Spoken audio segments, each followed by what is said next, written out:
Okay, today is September 12th of 2014, and we're going to take a look at Spinoza again, but we're going to look at a commentary on Spinoza by Frederick Pollock, written in 1880, published in 1880. Pollock had a background in contract law, so he takes a very analytical and systematic approach to the ethics, but I like Pollock because he gives us a great summary picture of Spinoza's position, and it helps us to kind of retain that system in memory. Now what Pollock does is Pollock approaches Spinoza's system from a particular point of view. He wants to approach the system from articulating the intellectual instruments of Spinoza's system, or in other words, the stages of intellectual development within his system. So I'm going to give you the 6 intellectual instruments at the beginning and as a summary list. Then we'll go over the system in detail, and then I'll conclude by reading the summary intellectual instruments again. There are 6 moments or 6 transitional stages in Spinoza's system. So there are 6 levels of intellectual development. Number 1 is we begin with the clear and distinct ideas of the truth. And number 2, we develop a sufficient order of generalizations, not universal concepts, but a preliminary order of generalizations. And then 3, we pass through the singularities of universal concepts, where we actually do start developing some universals. And then 4, the 4th moment for Spinoza is not to develop a notion of the true, like in the Hegelian system, but he calls it a notion of extension, because all of reality, all of actuality is the extension of the one spirit substance. So it's the notion of extension. And then 5, we develop the area of praxis, and in the area of praxis we pass through the posited functional signs. So it's kind of interesting that for Spinoza, signs come up after concepts, not before concepts. Usually you go in cognitive system, you go from signs to concepts. But in Spinoza, you're going to develop the concepts first, and then you're going to develop praxis-oriented signs. So it's the level of posited functional signs. And then the final stage is going to be the posited infinite intellect, which is the all-inclusive intellect that encloses every individual finite mind. So in other words, it's an intersubjective stance. The posited infinite intellect that encloses every individual intellect or thought system. So that's the 6 stages we'll pass through, and basically they're called by Spinoza as intellectual instruments, because it's like it's like beginning with raw material, forming a first instrument like a hammer or a chisel, and then out of rock, and then again we construct the next more sophisticated tool, and we evolve in tool making right along with the evolution of production of product. And so that's the metaphor that Spinoza uses, and he says we develop intellectual instruments as we evolve in our evolution of acquiring the truth of what the meaning is of the one spirit substance. So we're in the tool building here. We're going to take a look at the tool building on an intellectual level, and we're going to look at the different modalities within which these intellectual instruments emerge. And of course that's going to be beginning with perception, and from perception we're going to move through reason, and from reason we're going to move through intuition. From intuition we're going to move through imagination, and then we're going to end up with cognitive intellect as the final stage of cognitive intellect. So we're going to look at those modalities, and we're going to see how the intellectual instruments emerge in Spinoza's thought as articulated by Pollock, and it is a 19th century commentary on the 17th century work of the ethics. So 2 centuries later, we get this superb commentary from a professor of contract law, and it is a very well done treatise. So if we remember, in the first stage we talk about the preliminary methodology, and for Spinoza it is a 3-stage process in order to acquire the notion of substance and the truth of this spirit substance. We pass through perception, which acquires a lexicon of generalizations, and then we pass through reason, which is the critical dialogue we engage in to bring about a uniformity of form rather than content. We start dealing with form and structure for those generalizations. And then finally we pass through intuition, which is intuition at the spirit level or the infinite level. It's not your base sensate intuition, but it's the higher level infinite intuition, where we plot an order of the true attributes of infinity, or the ideas, and we formulate a system of the unity of difference, the unity of the different attributes organized in a ontological structure. So we're going to take a look at those 3 stages, and as we look at them, we're going to look at the intellectual instruments that are developed. And so we begin right away with perception, and the intellectual instrument in perception consists of the clear and distinct ideas. Number 1, we will appropriate the clear and distinct ideas. Now this is an acquiring of clear and distinct idea names for the essential truth of a thing, its essentiality, and we posit these names through their return, because we do even an initial positing, even at the level of perception. We do posit and share our notions of what generalization is being represented in a thing, and so we continue to refine these sensate names that we articulate, and we do it through a 4-step process. Number 1, observation of the motion in our external reality with regard to a specific category that we are addressing. So we start looking at the structural motion, its energy of transiting, how essence transits through existence. And then we engage in reduction. We reduce the contingencies of a situation to purge the event in order to reach its clear and distinct primary or singular attributes. So we do get involved in a deconstruction or a reduction in order to reach the atomic attribute of essence.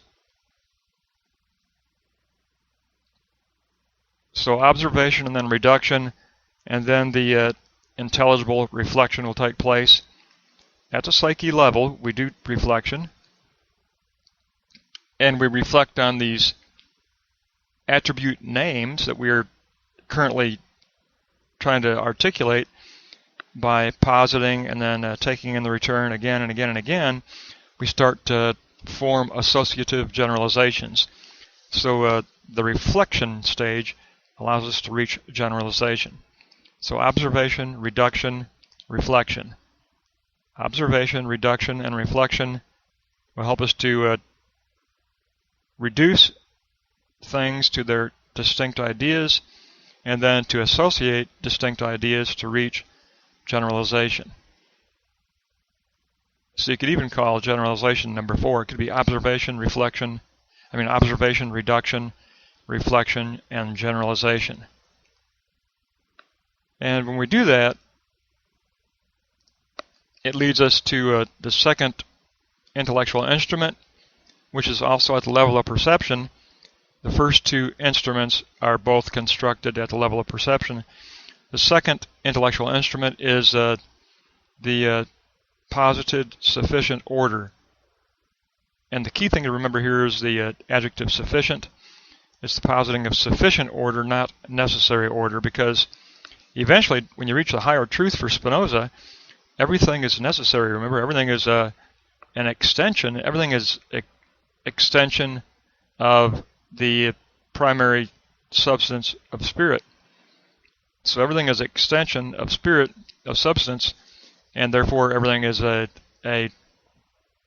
reality of necessity. It's an emergence out of necessity. But in the beginning, we articulate a sufficient order. It's an intersubjective narrowing to what Spinoza calls the vanishing point of classification.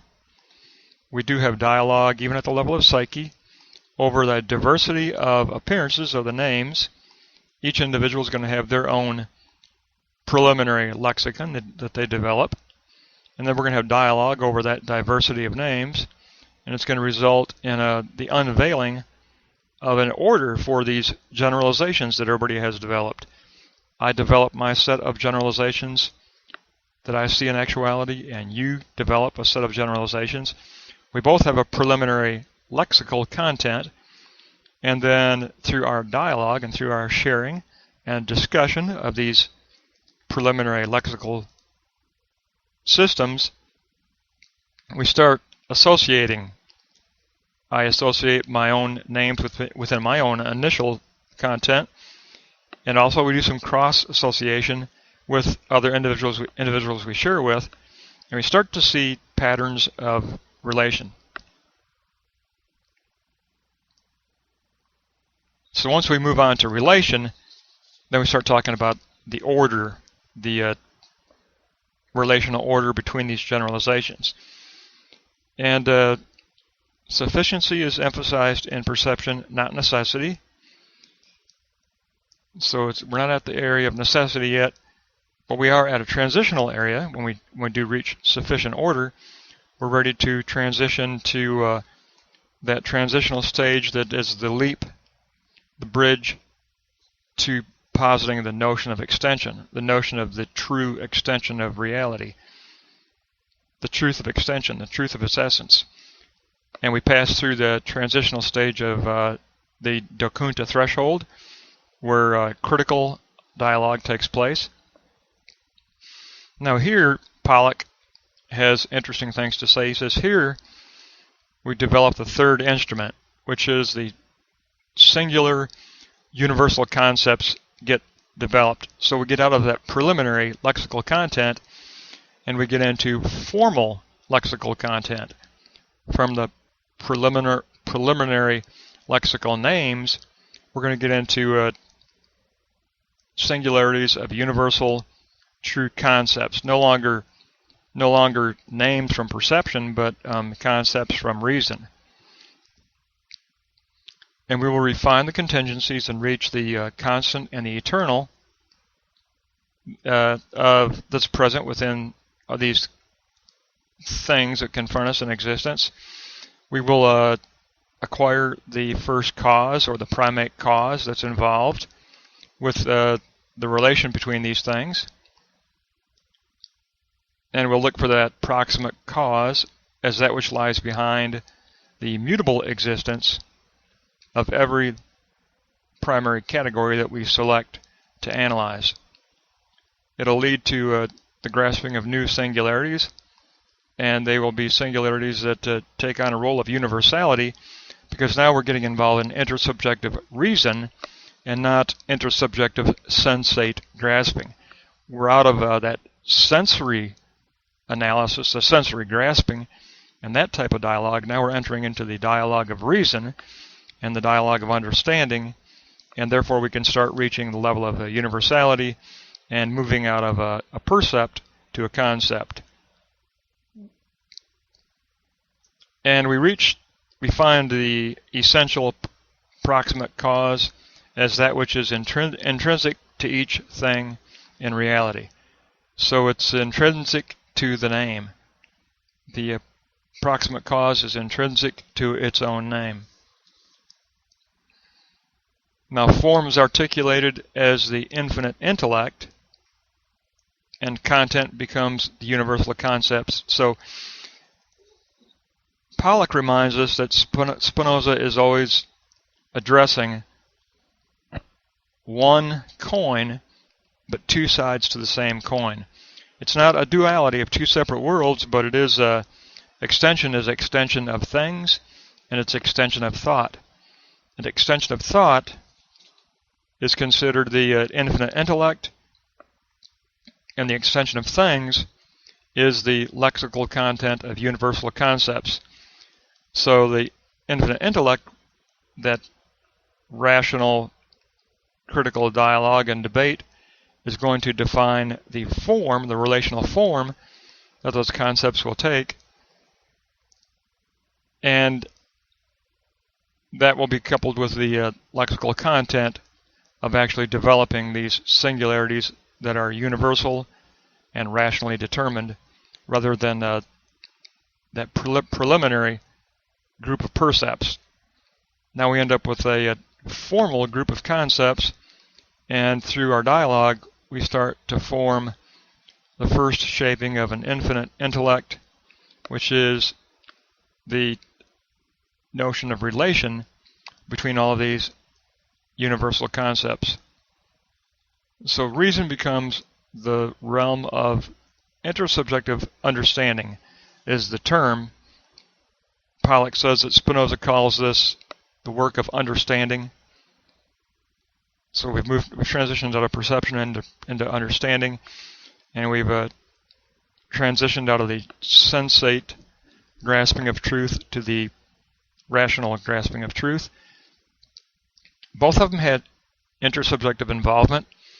We didn't just, exclude dialogue from perception. There's dialogue that takes place even at perception, he says. It just becomes more sophisticated and more critical dialogue at the level of reason. But we do acquire that third instrument. So now we've got the clear and distinct initial ideas, the initial percepts. We arrange them in a preliminary sufficient order that kind of kept them just mechanically gathered together in a holding pattern. But then we moved on from there and got into critical dialogue at the level of reason, and those percepts became deeper and deeper and more universal in their acquisition. And we also started becoming more aware of the formal and more infinite relational quality between these concepts. So we're really moving higher up in the hierarchy of truth, and we're ready to move into that realm of intuition, but it's not intuition like normal postmoderns begin with, where they begin with the sensate intuition. This is, for Spinoza, there's an infinite intuition that can intuitively grasp the essence of the spirit substance of a thing. So it's a intuitiveness at the level of true spirit, an intuitiveness at the true level of substance, infinite substance. So we've kind of moved through this three-tier stage. We began from the sufficient order of generalizations, and then we moved on to the singularities of universal concepts, and now we're in the realm of articulating the necessary order of concepts, from sufficient order of generalizations to singular universal concepts, and to now we want to get involved in forming the order of necessity of these universals. Now we do that through enlisting the imagination at the level of this infinite intuitiveness, and we trace. Spinoza says we construct this form by tracing the law of causation. So we trace the law of causation in actuality in order to acquire this formal structuring of the universal concepts. It is a work of the human understanding. It will develop eventually a patterned or diagrammed or patterned division of attributes, division of eternal attributes. So he does have a hierarchy of a system, Pollock tells us, because we're going to begin with categories. Well, Hegel uses the term category, but he borrowed from Spinoza, as we know. But Spinoza says we begin with categories, the more general universal concept of a category, and that becomes the central, one of the central infinite attributes, what he calls an attribute of the substance essence. So we begin with a category, and it will contain a whole structuring of conceptual content under it. So a category contains subconcepts, and the subconcepts can be multiple, and then they'll be all abbreviated under a singular category, which is a larger, more inclusive concept. So the category will include this conceptual content and also the sub-concept modalities. You could think of something like the category of self, and under self there might be a sub-concept of psyche, and of gnosis, mind, and pneuma, spirit.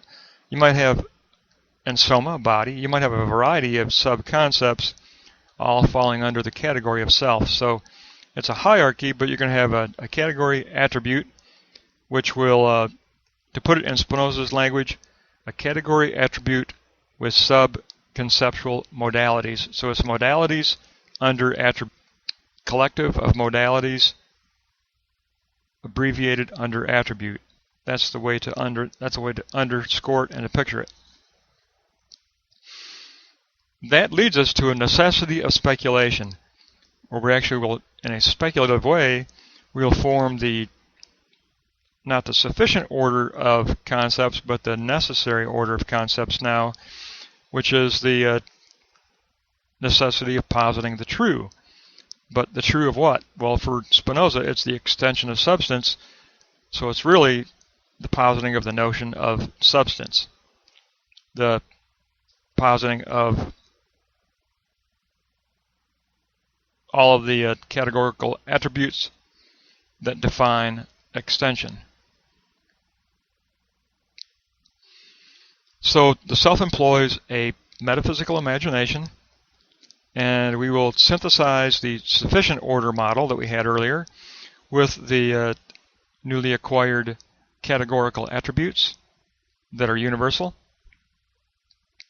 We will purge all anthropomorphism, any tendency toward the old mythical model of applying an anthropology to deity, and of the transcendent God up in heaven.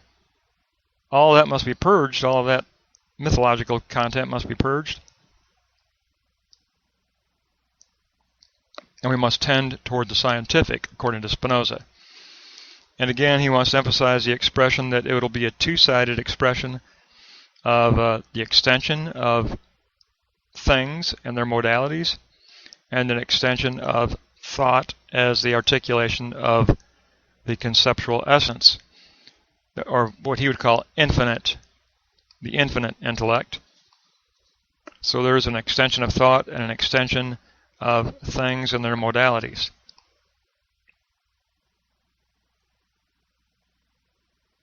There's always one form model or symbolic operation model, according to Spinoza, but there is an infinite number of possibilities for the manifestation of substance. So as far as the modalities, they could be infinite. There's an infinite number of possible modalities that could exist in actuality, but the overall structuring form remains essentially the same to the one infinite substance. The one infinite substance always intrinsically contains a singular form or a singular relational quality, but the content can be an infinite number of modalities. Now we get this notion, when we get this notion of the attributes, this notion of extension, we want to put it into the world. When we want to put it into the world in our actuality we live in, that's called praxis, which the old standard definition is action and reflection within our particular historical situation. Action and reflection within a particular historical situation. But there's an interesting twist here, because according to Pollock, Spinoza says that we now shift to functional concepts. When we get into the praxis, we actually have a shift in language. Praxis necessarily requires practical work of the self and the work of division and measuring. We get involved in division and measuring, and infinity is beyond conceptualization, but for practical purposes, functional signs become necessary. So Pollock says that Spinoza says, here we develop functional signs to use as the language that accompanies our action. And praxis is called an act of knowing. The articulation of the notion of extension, which we formed, intrinsically in itself involves change. Just forming the model creates an inertia toward praxis and practical involvement. And it's going to be the action and reflection, but in Spinoza's case, it's action and reflection coupled with division and measuring, this partitioning within actuality. And our goal is to make, as far as social change, in Spinoza's model, the goal is really to make the world intelligible at the level of finite understanding. So it's a process of education. We're trying to lift spirit within each individual self and create the actualization of the attributes in every finite mind. So we're trying to raise that level of awareness, and that's the way we posit our notion of extension. It becomes our way of making the world intelligible. We communicate that intelligibility through functional signs that we now take up. We look at our model. Well, the model is conceptual. It's great for a rational argument, but a conceptual model isn't good on a practical level. On a practical level, you teach with signs that point to something greater than themselves. So you get out of and also a sign is dynamic, a concept is rigid. Involvement in actuality has to be an involvement that's open to revision. So for Spinoza, it's not, you don't progressively move toward concepts and conceptual rigidity. You get there, but then you actually have a counter blow and fall back into sign construction in order to work out praxis. So that's a very strong point. Spinoza, now we know where Hegel got his concept of counterblow. Spinoza was already promoting it in his system when he said that we move from the conceptual to signification, to actually developing functional signs. So in this level, we do develop number 5 in our instruments. It's the posited functional concepts, or posited functional signs. So we're out of those universal concepts and into functional signs, all based on the realm of praxis, which is going to be doing division and measuring to determine what appropriate action and accompanying language will be necessary in our positing. It will employ imagination, and possibility involves the act of partitioning. We do our partitioning based on existential interest and existential division, and the measuring of what we view as the tendencies that are about to unfold in actuality. A measuring of tendency. So it's an existential division and measuring of tendency. Existential division and measuring of tendency determines the intention of our praxis and determines the language we'll take up, and it determines what group of lexical signs we will develop on the functional level. But it is going to be a preliminary launching of the idea of counterblow that Hegel will take up later, that he will borrow from Spinoza. But Spinoza, it's nice to know that the person we need to give credit to is Benedict de Spinoza. He knew the value of, on the practical level in life, of employing signs and not the rigidity of concepts. That's why he's so popular in postmodern thought, because he gets away from that rigidity of the conceptual and wants us to get back involved in the level of psyche, the level of dialogue at the level of psyche, and the positing of signs, and the openness toward revision. But he does get to the intellectual, and that's his last step. When he gets to the intellectual, he says that we develop a number 6 attribute. That's going to be, intellectual instrument. It's going to be the posited infinite intellect. Well, the infinite intellect is the intersubjective conclusive whole of every individual model of the notion of extension. So we form this intersubjective model, and it's through a methodology of psychology of comprehension. Each particular mind participates in a hierarchy of acquired comprehension. The sum of psychical facts corresponds to the sum of physical motion. The sum of psychical facts corresponds to the sum of physical motion.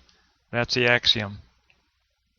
So we each approach the threshold here, which is now the composition threshold, with our privation of knowledge, our privation of a notion of extension, and we enter into dialogue at 3 levels: the realia, the rationis, and the conscientia. And we discussed that before, but realia is, we begin with opinion. Everyone's going to have their own individual singularity of opinion concerning the notion of extension. And then we'll pass through the critical dialogue of the rationis belief, which is going to be the agreed upon commonality of notions that we share.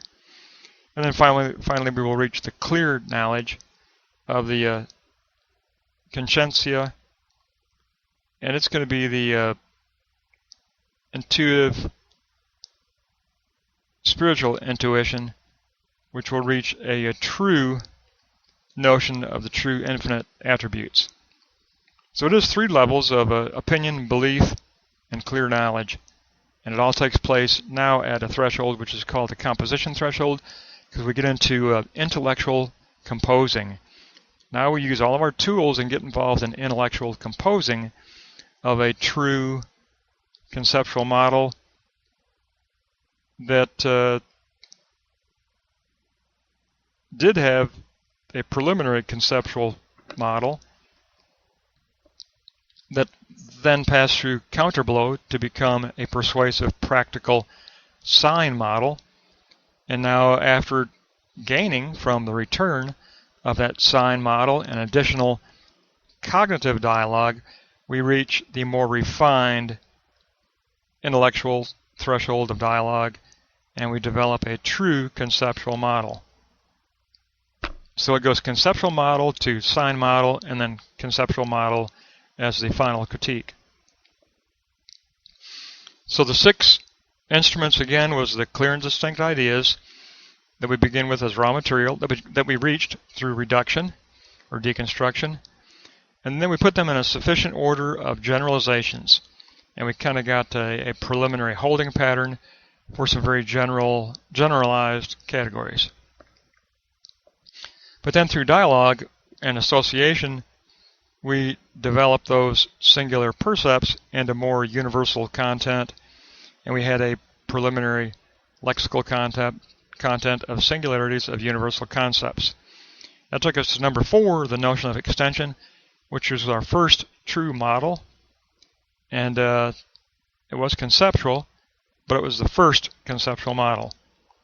And then number 5, we passed through the practical realm, and we developed that model into functional signs.